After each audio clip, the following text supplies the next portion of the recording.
If you like the content on this channel, please consider subscribing and becoming a member today. Authors and artists work really hard on their stuff, so please support them using the links below. What's up, everybody? If you haven't yet, go follow author Durham on Twitter. And if you're a fan of reading, check out this manga and all the other chapters on Webtoon. He also has a YouTube channel where he posts his music and clips of Dragon Ball Infinity, the animated series. As the pharaoh rises atop the monstrous Sobekron, he smugly greets his estranged brother, scoffing at the thought that that pathetic barrier could hold him. Neither Taima or his master have much to say to Noob, only coldly looking back at the ruthless villain. As he continues, the pharaoh realizes his assistant must have failed in her mission, claiming how unfortunate it is for her when someone tries to get the flank on our hero. The same woman, of course, whose arrow did nothing to injure her target. Taima firmly utters that Noob may be able to bully her, but his intimidation tactics won't work on him anymore. With a giant grin, his adversary begs to differ, questioning how it feels to be so easily manipulated by his brother to turn against his ruler so suddenly.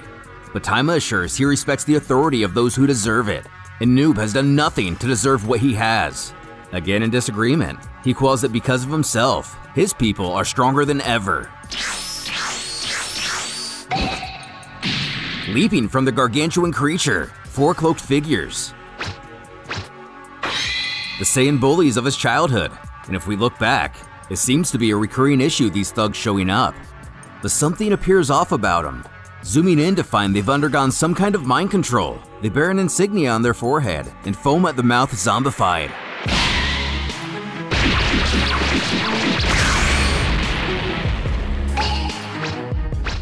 Our hero is easily able to evade him, to the shock of everyone but Mirai.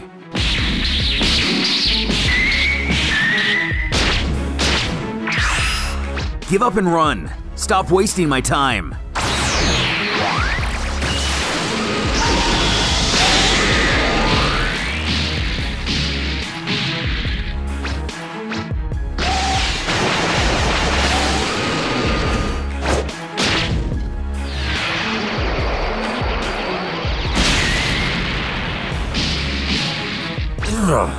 Useless punks!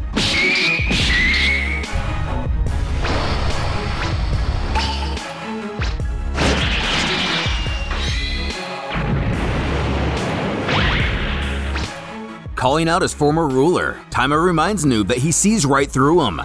But retaining his cocky nature, the pharaoh chuckles, inquiring if he can hear as well as see, wondering when he grew such an ego, and urging he willfully hand over the disc he took from his assistant. Mirai shouting for his brother, asking what kind of darkness has he given into to do such things to his own people, who only mutters he does what's necessary.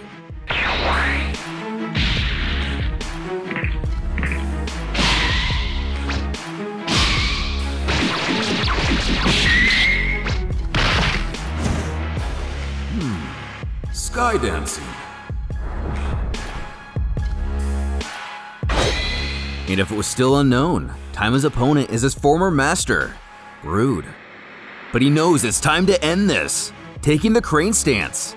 Noob notes that Mirai's methods are indeed useful. However, his style won't do anything against the raw power of his own people.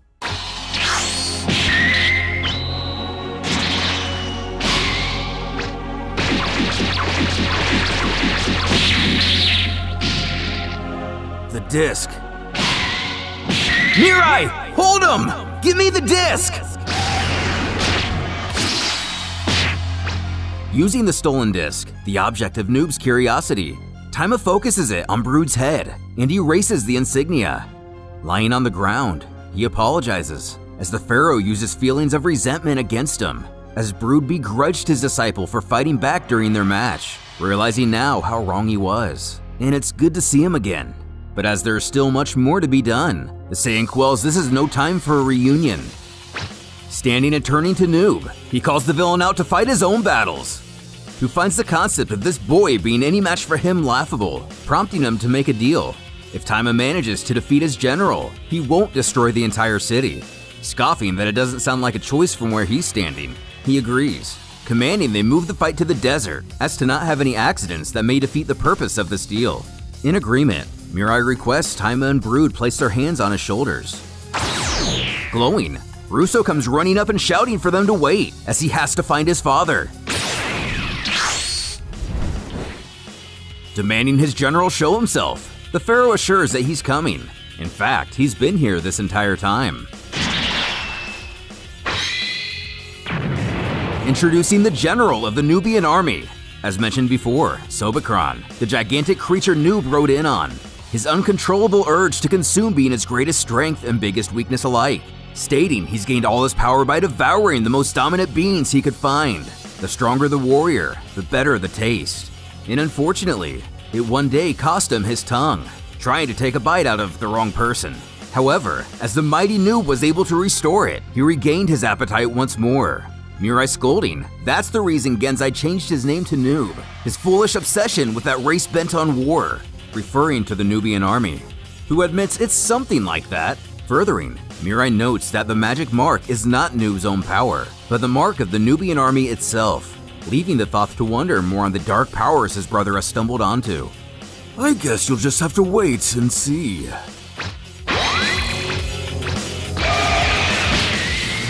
Getting right down to it, albeit doing nothing, Taima uses an attack similar to Tien's Kikoho, leaving us to wonder if the Crane School of this story is somehow linked to the one we see in the original series. The pharaoh cackles that he would need at least 10 times his current power to even hope to stand a chance. And as fortune has it, Taima knows just the thing. Though his master warns, he has still yet to learn to control it. But if it's the only way, he tosses his cloak to Russo, claiming it'll protect him when the time is right. Gathering energy.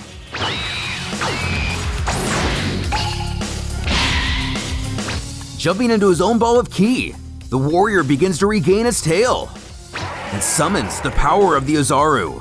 He's figured out a way to tap into his primal Saiyan abilities at will.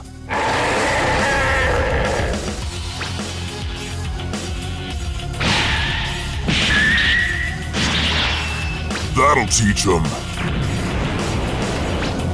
But not down for long. The two behemoths bellow out their war cries.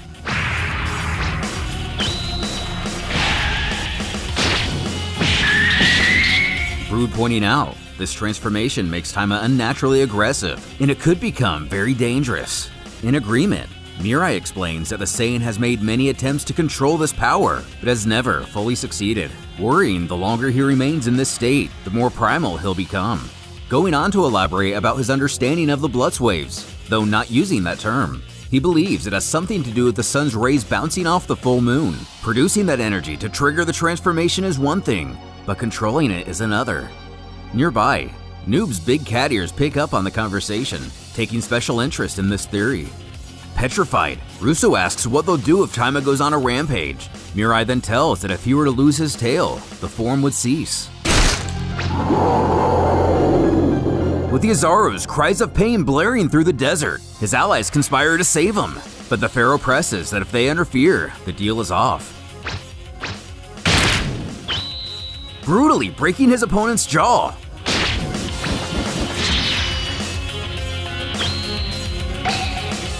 Russo shouts in victory, but Brood quells not to get too excited. Having lost his mind, the others come up with a game plan. Mirai offers to place a barrier to hold him off as long as possible, but he's far too weak to be of further assistance. Brood only urging he stay away, as he wants to handle this himself. Before, surprisingly, Russo commands that both of them step aside.